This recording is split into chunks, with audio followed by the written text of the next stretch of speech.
On August 13th, 2025, federal and local law enforcement descended on South Los Angeles. Their target, a brutal sex trafficking enterprise that had turned a notorious stretch of the city into a hunting ground. This wasn't just street crime, it was an organized conspiracy to sell human lives. For over 4 years, the Hoover Criminals gang controlled the Figueroa Corridor, a place law enforcement had long called a prostitution haven. But a federal indictment revealed something far more sinister: a sophisticated racketeering enterprise that preyed on children, with victims as young as 14 years old. The 31 count indictment names 11 members. The alleged leader, 25-year-old Amaya Armstead, known as Lady Duck.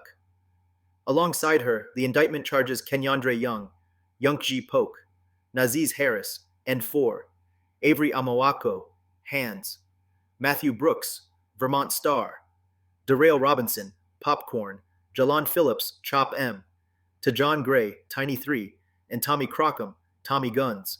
Also charged is 29-year-old Jared Evans, J Money, accused with Armstead of trafficking a 14-year-old girl out of the Stadium Inn Motel on the Figueroa Corridor. One member, 31-year-old Brian Israel, known as Four Lock, remains a fugitive from justice. Their methods were a systematic campaign of terror. The gang targeted runaway girls and those in foster care, luring them on social media with false promises of a luxurious life. Once ensnared, the victims faced a nightmare. They were beaten, berated, and psychologically broken. The traffickers would strategically withhold food, drugs, or affection, making their victims completely dependent. They were forced to remit every single dollar they earned. To create a chemical leash, pimps supplied victims with addictive drugs like oxycodone and amphetamines. But the most horrific tactic was a practice known as branding. Victims were forcibly tattooed with a pimp's name or a gang sign, a permanent, agonizing mark of ownership, a symbol that they were no longer human, but property. This modern slave trade was powered by technology.